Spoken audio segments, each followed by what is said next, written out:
नमस्कार, मेरा नाम प्रकाश है। आप टुडे बिहार न्यूज देख रहे हैं।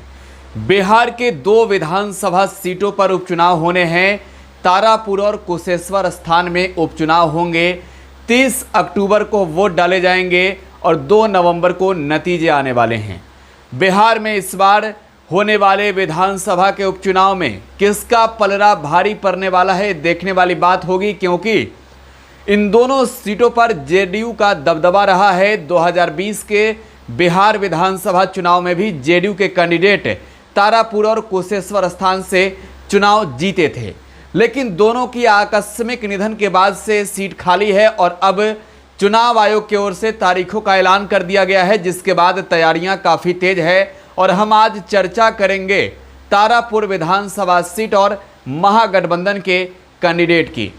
देखिए, जेडीयू के मेवालाल चौधरी बिहार विधानसभा चुनाव 2020 में यहां से चुनाव जीतकर सदन तक गए थे, लेकिन कोरोना संक्रमण की दूसरी लहर में मेवालाल चौधरी का निधन हो गया। इसके बाद से सीट खाली है। बात अगर कुशेश्वर स्थान की भी हम कर लें तो कुशेश्वर स्थान से जेडीयू के शशि भूषण हजारी चुनाव जीतकर 2020 में सदन में गए थे, लेकिन उनके निधन के बाद से सीट खाली है। लिहाजा अब जो उपचुनाव हो रहे हैं, पूरे बिहार नहीं देश भर की निगाहें इस चुनाव पर टिकी हुई है, क्योंकि बिहार में महागठबंधन बहुमत के आंकड़ों से काफ़ी दूर नहीं है, बस कुछ ही दूर है। महागठबंधन की ओर से बार बार ये दावा किया जाता रहा है कि बहुत जल्द बिहार में महागठबंधन की सरकार बनने वाली है।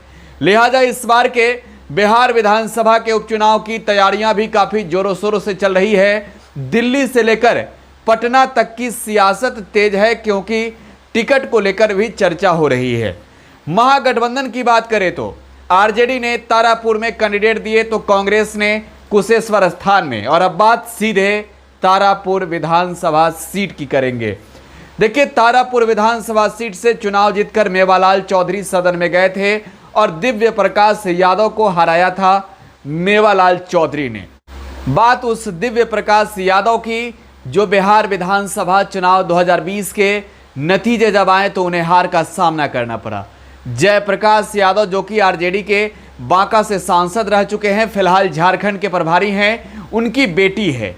दिव्य प्रकाश राजनीति में नई आई थी और जिस तरीके से दमखम के साथ तेजस्वी यादव ने दिव्य प्रकाश को तारापुर के चुनावी मैदान में उतारा था, कहीं ना कहीं तेजस्वी भी उस समीकरण को समझ नहीं पाए थे कि कैसे जेडीयू को वहां पराजित करने के लिए उन्हें अपने कैंडिडेट उतारने होंगे।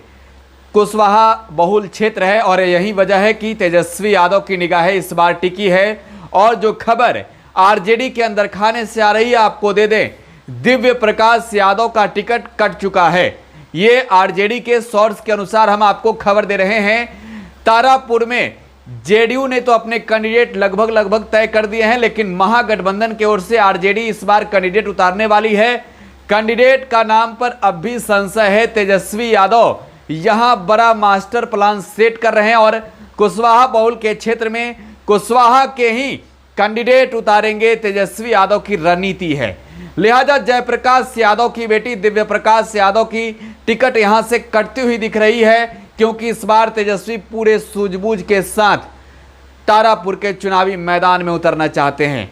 पूरी तरीके से रणनीति बना रहे हैं। लगातार बैठकों का दौर चल रहा है। इस बीच आपको हम दिखाना चाहेंगे ग्राफिक्स के जरिए तारापुर के अब तक के जो परिणाम नतीजे आए हैं पिछले 10-15 सालों में, वो क्या है आप देख सकते हैं। हम आपको ग्राफिक्स के जरिए दिखा रहे हैं।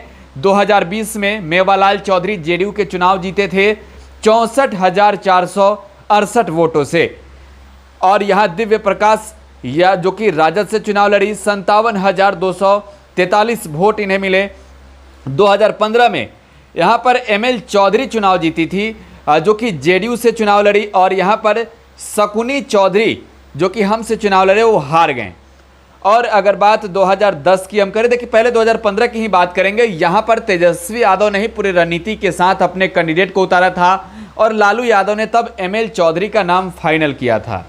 2010 में नीता चौधरी सीट से चुनाव जीती जो कि जेडीयू से थी। यहाँ शकुनी चौधरी जो आरजेडी से चुनाव लड़े उन्हें हार का सामना करना पड़ा। 2005 में यहाँ से एलजेपी चुनाव जीती।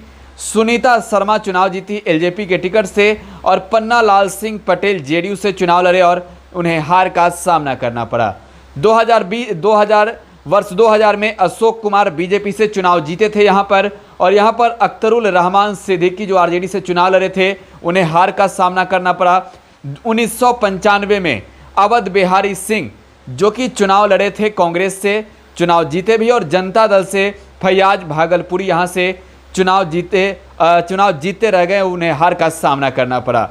हालांकि 1990 के चुनावी मैदान में फैयाज भागलपुरी चुनाव लड़कर चुनाव जीते थे, उन्होंने कांग्रेस के अवध बिहारी सिंह को पराजित किया था। लेकिन 1985 में कांग्रेस के अवध बिहारी सिंह यहाँ से चुनाव जीते थे और उन्होंने सिद्दीक को हराया था यहाँ पर, जो कि लोकदल से चुनाव लड़े थे। ये तारापुर का इतिहास है और तारापुर में इस बार तेजस्वी की नई रणनीति बनने वाली है, और इसके तहत कुशवाहा बहुल क्षेत्र में कुशवाहा वोटर को लुभाने के लिए कुशवाहा वोटर के प्रति तेजस्वी किस तरीके से अपना समर्पण दिखाएंगे, एक कुशवाहा कैंडिडेट को उतार कर देखने वाली बात होगी। लेकिन फिलहाल दिव्य प्रकाश की टिकट कट चुकी है, यह खबर आरजेडी के अंदर खाने से आ रही है। लिहाजा जो तमाम खबरें निकलकर सामने आ रही है बिहार विधानसभा उपचुनाव को लेकर, इसकी एक एक रिपोर्ट आपको सबसे पहले, एक एक खबर, एक एक जानकारी आपको सबसे पहले सिर्फ और सिर्फ टुडे बिहार न्यूज देगा, और सबसे बड़ा विश्लेषण सिर्फ टुडे बिहार न्यूज पर आपको देखने को मिलेगा। आप टुडे बिहार न्यूज के साथ बने रहें। यूट्यूब पर अगर ये वीडियो देख रहे हैं तो टुडे बिहार न्यूज को सब्सक्राइब करें। अगर फेसबुक पर ये वीडियो देख रहे हैं तो टुडे बिहार न्यूज के पेज को लाइक जरूर करें। अगर ट्विटर पर हमें देख रहे हैं तो फॉलो करना बिल्कुल ना भूलें। धन्यवाद।